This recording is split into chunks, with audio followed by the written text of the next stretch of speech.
I've been trying to understand evil all of my life. Not the individual acts of sin, but what I call systemic evil. Racism, sexism, classism, heterosexism. Just about any negative ism either has, is, or will catch my eye as a social ethicist who walks with a Baptist swing and womanist swag. You see, I have come to understand evil as a cultural production. This means that I poke at the ways in which a society can produce misery and suffering in relentlessly systemic and structural ways, and that even those of us who wish to eradicate evil can get caught in its trap as we sometimes rely on expediency, malformed respectability, blaming, ignoring, and more as an easy way to rather foul-smelling reconciliation, which is not reconciliation at all. Rather, it is being complicit in maintaining a sorry status quo that maims and destroys lives while whistling zippity-doo-dah. We can and often do grow this into a complicit society that allows hatred to flourish in the lost and in the found, and nurtures hatred through small, everyday actions and inactions. I often find myself wondering who thought it was a good idea to shred ourselves apart and then call it either holy or scholarly or necessary or natural, like a dyspeptic alleluia or an off-key, that's deep. Who started this fresh hell of believing that coming from somewhere other than European, Anglo-centric, white-dominant, or cisgendered or heterosexual norms, a somewhere that is formative and life-bringing, somewhere that provides womanist swag and black feminist gumption, and liberated male transformation, and holy woman healing, and holy man health-giving, a somewhere that is not only human, but is also humane, always calling out the best and worst in us. That's somewhere that gives us transformative notions like love, hope, faith, spirit, justice, so that we learn to hold fast to the good, the constructive, the bass notes of courage, and cast off the "you can't do that because," and then fill in the blank. That this somewhere is inadequate, inept, sinful, and ungodly simply because it comes with different looks, voices, beliefs, and yes, even different ways to name and celebrate the Holy of Holies. Who started the demonic gatekeeping that majors in false universals, that begins with all people, or all ideas, or I'm representing a neutral position, or I am universal in my thought, or real scholarship is objective? Who came up with that manure and called it the perfume of the scholarly mind, or the heft of a prophetic witness? Who began this endgame of alternative fact lives as if it's good for us to divorce our minds and our bodies and our emotions and our instincts? And who, for heaven's sakes, thought progress meant dehumanizing as many people that you can get to from another continent and use ships named the Boa Morte, the Lord, the Jesus, Princess Royale, HMS Black Joke, or the Anne, this last one owned by the U.S. Senate itself, and use masks, bridles, prong collars, iron bits, shackles, branding, whipping, pepper salt, other hard substances on wounds, sexual assault and rape, mutilation, lynching, and burning. Who came up with the moronic caricatures like Jezebel, Mammy, Sapphire, Aunt Jemima, Black Brute, Coon, Uncle Ben, Uncle Tom, Black Buck, Jim, and Jane Crow? And wonder why from the first day that a black person who was brought to the West against her or his will, we have been saying Black Lives Matter. If I sound weary of the mess of evil, it is because I am. Actually, I'm beyond weary. Frankly, I'm angry and leaning into a colored orneriness of hope and resistance to see me through, and I offer this strategy to you this day, which is why it's so important that those of us who seek to transform the world right now and to grow up next generations who will take on this work and name the contours and practices of evil with as much precision as possible, so that we hold not only the key masters and mistresses of hegemony accountable, we also do the necessary work of holding ourselves to the same high standard and check ourselves as relentlessly as we do those who would deny our humanity.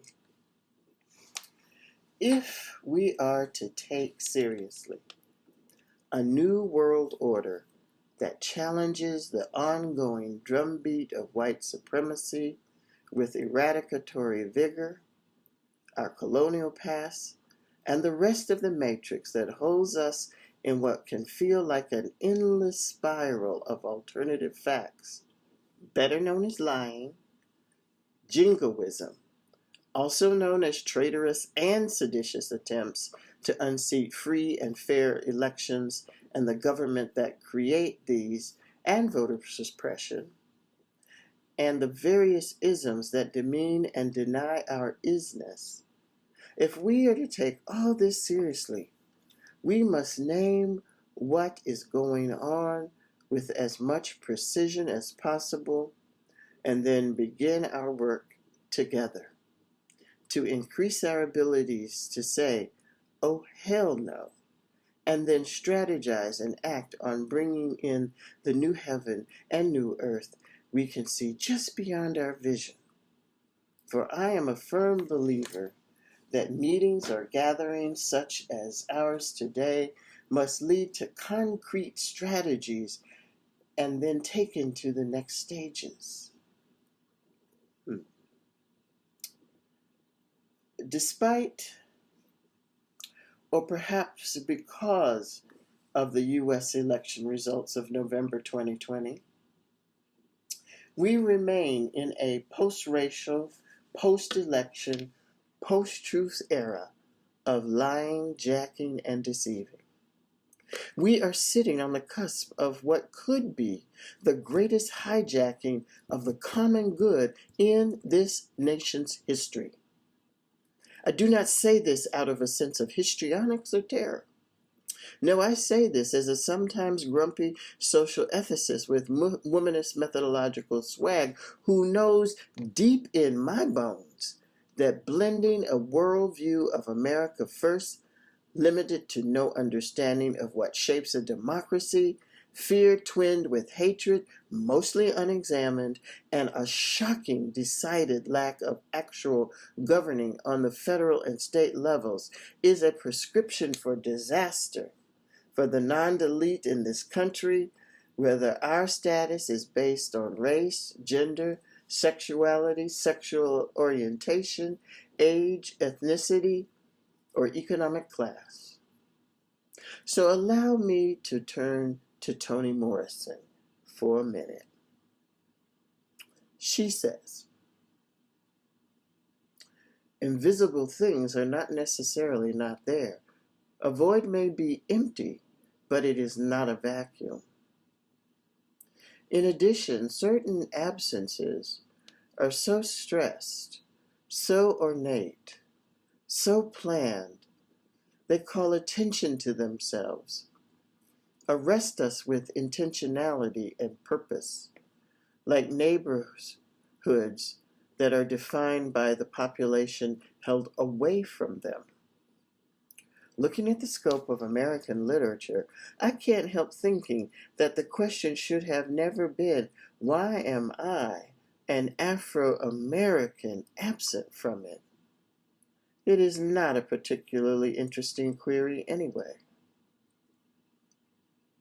The spectacularly interesting question is, what intellectual feats had to be performed by the author or his critic to erase me from a society seething with my presence?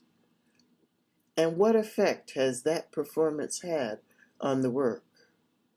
What are the strategies of escape from knowledge or willful oblivion?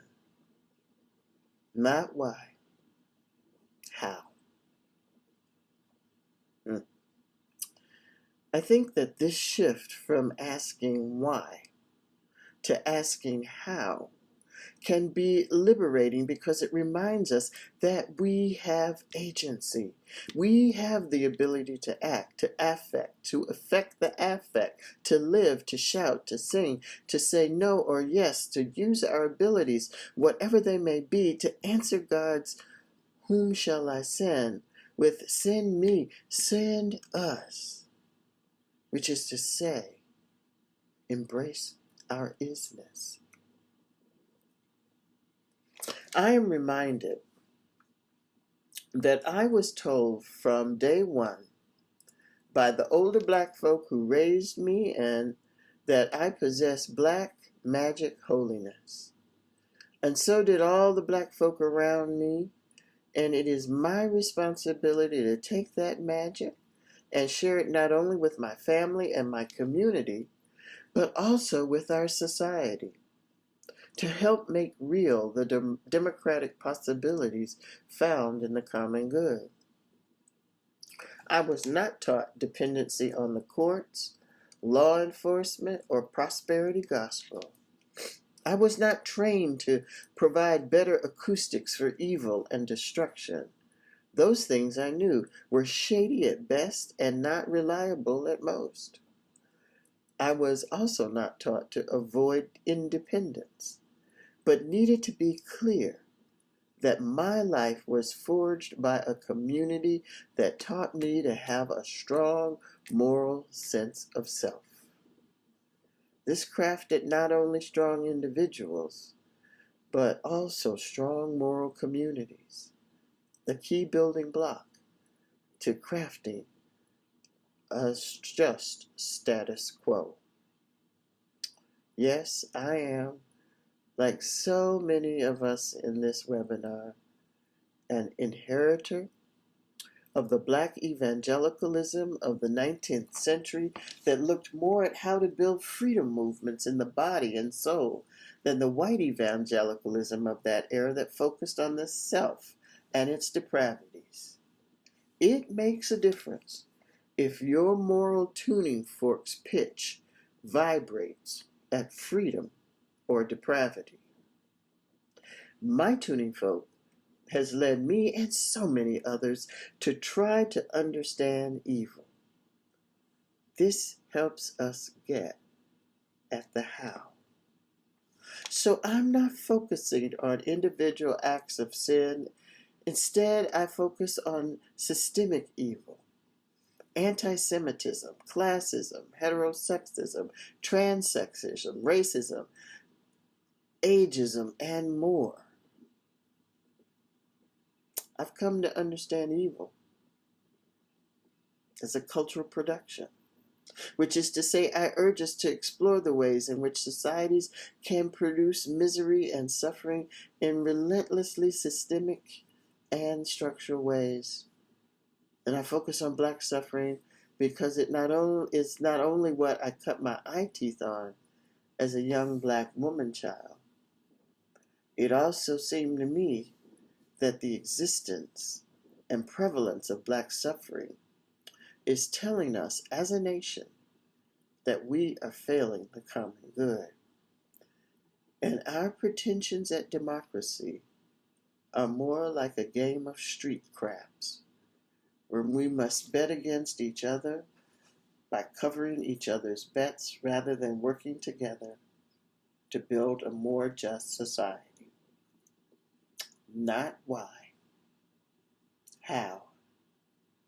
How is found in the monsters that destroy us with selective militarized policing, inadequate health care, destruction of voting rights, the rolling back of reproductive rights, and a gunslinger myopic foreign policy rimmed with war and annihilation.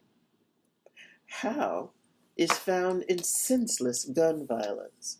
In 2020, nearly 20,000 folk in the U.S. were killed by this violence. How is found in saying their names. Trayvon Martin, Tamir Rice, Elijah McClain, Philando Castillo, Ahmaud Arbery, Breonna Taylor, George Floyd, Daniel Prude, by calling out from another generation, Francis McIntosh, John Taylor, Wyatt Outlaw, Ah Wing, Joseph Reed, Moores Ford. How is found in the cruelty that has emerged in our nation that I believe does not want to be the land of the free and the home of the brave, but this how is found in our not attending to the demands of maintaining a democracy, which means educating ourselves on the issues of our day, electing representatives that actually represent rather than worry about getting reelected, daring into our differences as gifts of strength rather than markers of the decline of civilization. Stop the abysmal hoarding of freedom, liberty, and misplaced justice. We're not trying to make America great again. We must be about making America better than it has ever been. We are, in many ways, imprisoned by the cultural production of evil, and I do not like it and think that none of us should accept it as the status quo for our lives. This kind of status quo is built on despair that we sometimes rationalize as being realistic about the ways in which the worlds and people in it work. We can suffer from a kind of least common denominator sense of fairness and compassion that does not call us to live beyond our comfort zones.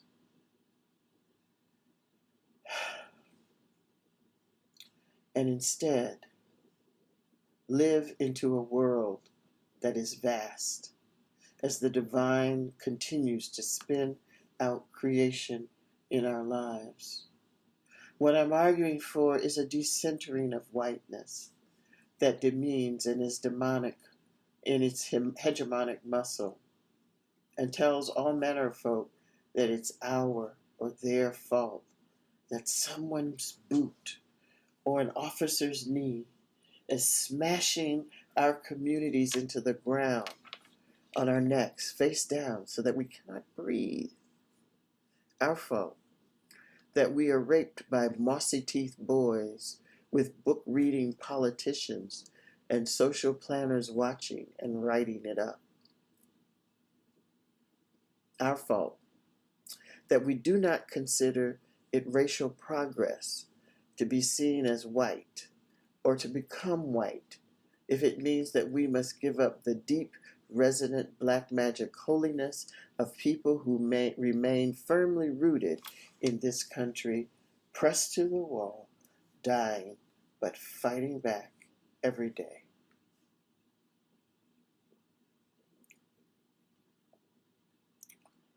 Today, I am here to argue that the theology we have been living with for far too many years needs to be liberated by a liberating theology. A theology that tells us to stop, look, listen, reason, act, and evaluate in voices loud and quiet, high-pitched and basso profundo, sassy and tame. In other words, a liberating theology calls for practicing the fine art of colored orderliness. Strategies shaped by colored orderliness are not designed to be lullabies that rock us into a deep, sweet sleep. They are strategies that that ask each of us, you and me, to think through what it means to be responsible and to be willing to take responsibility that can help shape the church, guide a ministry, light a pathway to knowledge and wisdom, create and maintain vibrant communities, or not. Colored orderliness is a lived experience of faith. It is embodied in people. It is found in the concrete context in which people live out their beliefs. It is grounded in the context of struggling for faith and justice, another trademark of a liberating theology. It takes on antagonistic either-or thinking as unhealthy in many places in our faith journeys and urges us to live in the both-and of a deep biblical witness. It is an ongoing faith-filled process, a ripening and ripening into wholeness, living out colored orderliness, integrating faith and life. The liberating theology I think that we are up to means that we recognize that we are made in God's image. Indeed, God's presence and love are the very fabric of our existence, immanent and transcendent, close as our breathing, as far as the edges of the cosmos. We must face Morrison's plain-spoken question with fresh energy and urgency, with a vigor that reminds us that we must embrace the demands of living our faith, a faith that is determined to face into the wickedness of our days, a faith that is neither sentimental nor vapid, a faith that is paired with justice such that public intellectual Cornel West notes that love is what justice looks like in public. We are called to live our lives out of the possibilities found in holiness and wholeness, self-reflection, justice, peace, a new heaven and new earth, hope, and not our shortcomings that rest on greed, self-centeredness, avarice, coveting, despair.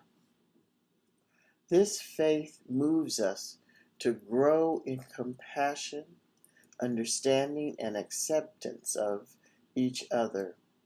It is the formation of a divine human community based on love and hope and pointed toward justice. The how means coming to a sense of self, finding our identity. And colored orderliness finds its fuel and fire in the kind of challenging faith. For ultimately, colored orderliness is an attitude that encompasses all of life, in which we seek to proclaim the dignity of all lives, regardless of class, regardless of gender, regardless of race, regardless of sex or sexuality or sexual identity or age or country of origin or physical or mental ability or anything that marks us as humans living in a vast creation that we need to take better care of. So I'm not talking about the kind of ornery that is easily annoyed or angered.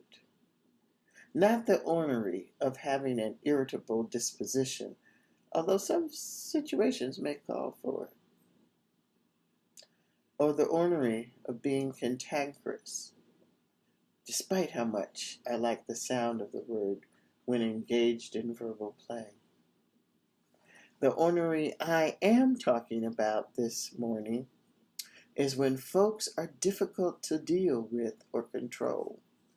And colored orneriness has been a survival mechanism since black enslaved folk were kidnapped in the name of progress, brought to the New World, which was a very old world for the native peoples living here for centuries, enslaved black people who were maimed and annihilated in the Middle Passage and worked like beasts of burden in the peculiar institution, and still produced Maria Stewart, David Walker, Jarena Lee, Sojourner Truth, Frederick Douglass, Ida B. Wells, W.E.B. Du Bois, and so many more.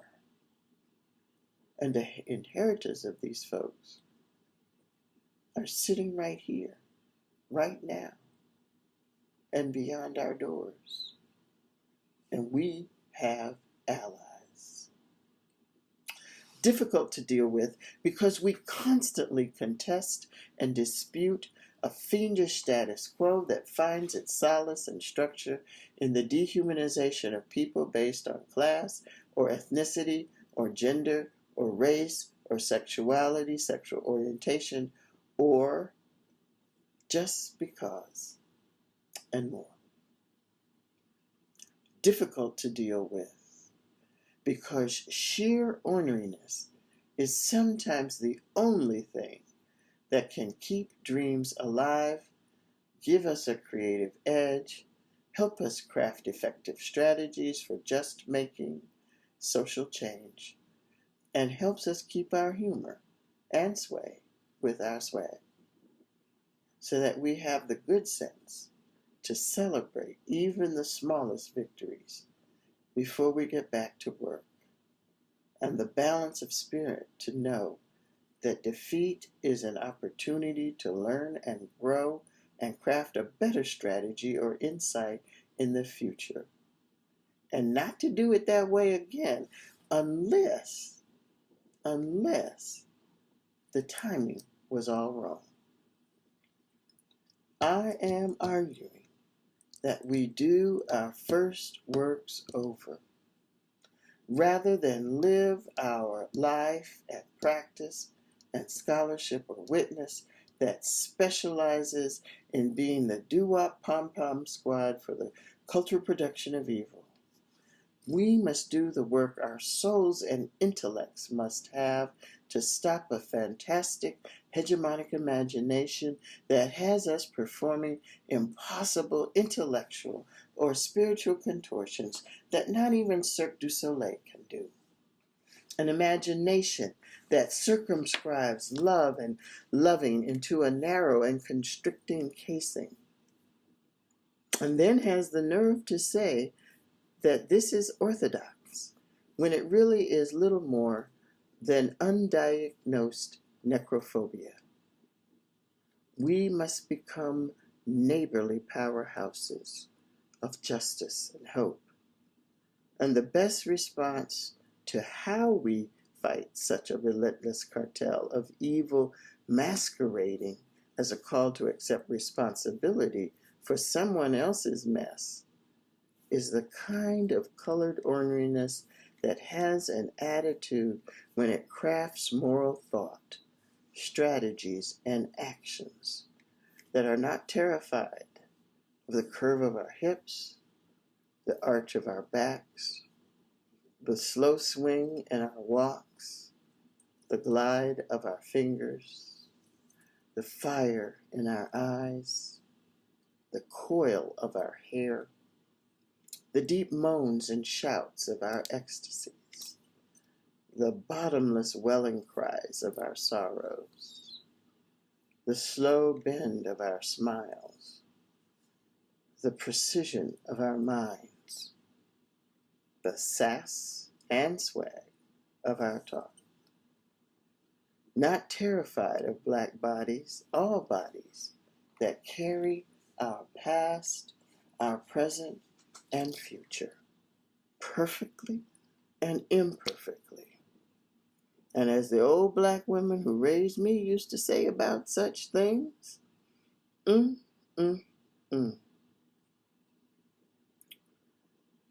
So despite all this and more, Black people have built businesses and churches and schools and have taught people regardless. And yes, they may have been and still are poor, but you know that poverty does not define your character. It only gives us an economic starting point to call out a social order that thinks it's practicing democratic capitalism when what we've got is an oligarchy unchecked.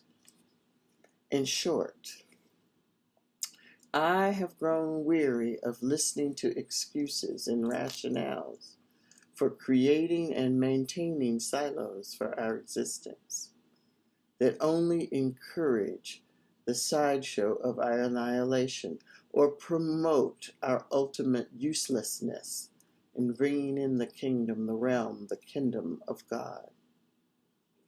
I discovered years ago that the New Jerusalem does not come in a compartmentalized people who despise others and often themselves and think that they are the only ones who hold the market on righteousness.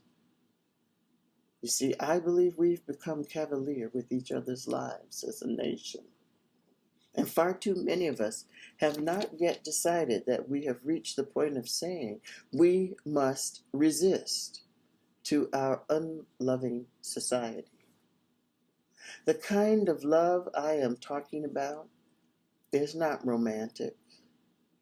It is a love forged out of a gospel call to dig deep into our innards and find the spaces of compassion sequestered there, to pull them out into our social and political lives, to create a society that values the great diversity of folks that shape us into a nation. The kind of love we tend to practice is not this kind of love. It is hoarding. It is protecting what we have, protecting who we are, circling the wagons around our ideas and beliefs, failing to look up and out into the faces of the manyness of this country.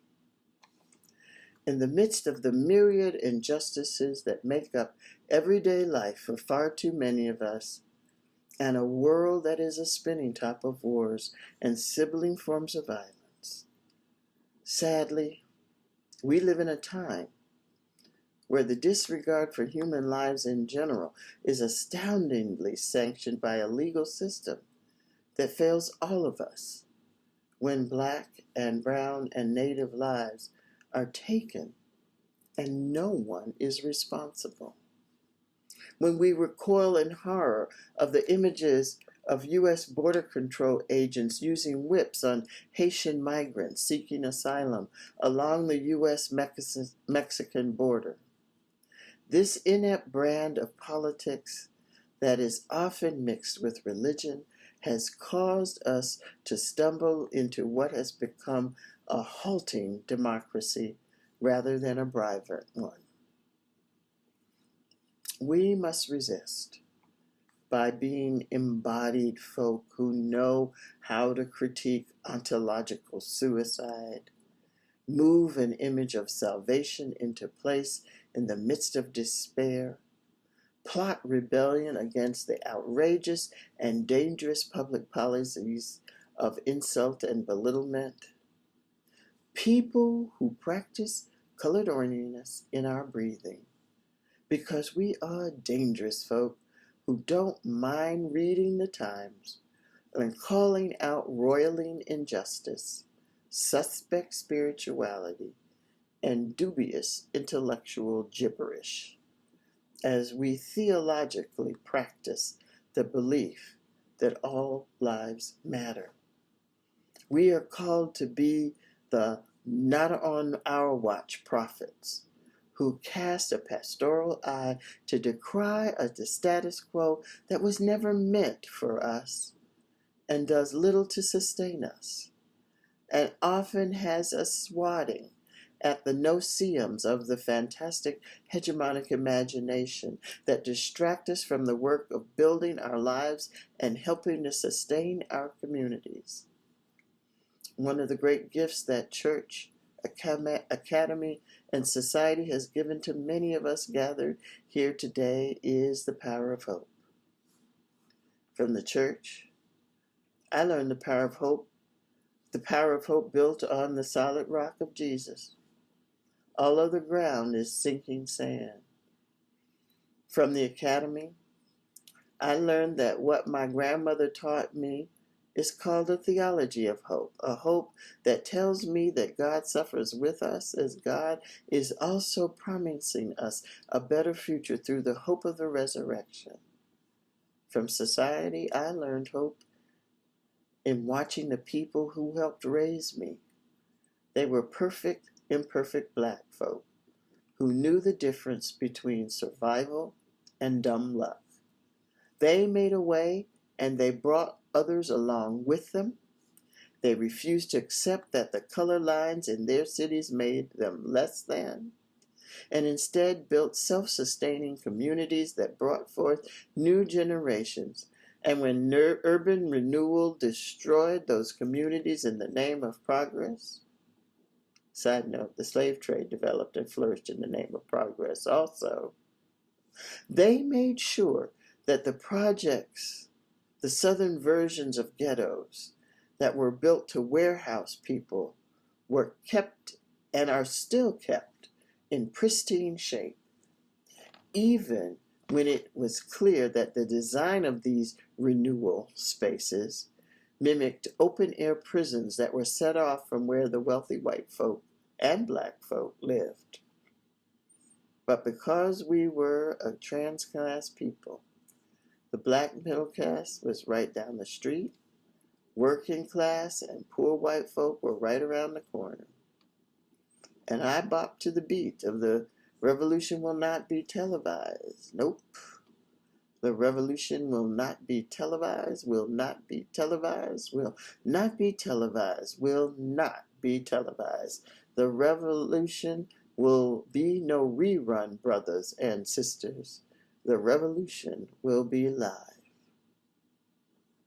And for me, there can be no separation from the solid rock of Jesus, a liberating theology, and a revolution that will be live. Why in God's green creation should we choose to devalue any one of these spaces of nurture and hope for the sake of some malformed notion of faith, intellect, or community that suggests that we should accept a hierarchy of living? All of who we are should be at the welcome table of life.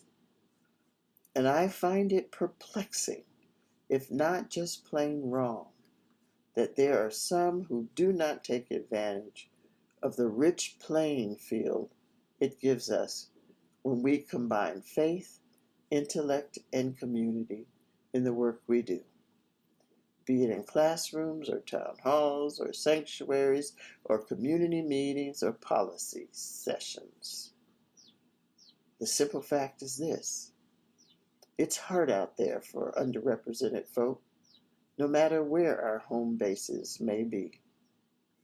And if we believe and live the threadbare lie that we are lesser than and deserve to have only the scraps of democracy, and if we deceive ourselves or allow others to convince us that we are not smart enough, spiritual enough, strategic enough to know how to prophetically shapeshift in the face of unrelenting evil with a colored orneriness to the glory of God, then this only means that we have more work to do, because we live in a time which the bone-deep hope I learned from family, church, society, and academy means that we must be theologically fabulous and get God up doing a standing ovation in creation by working together from wherever God has planted us to grow,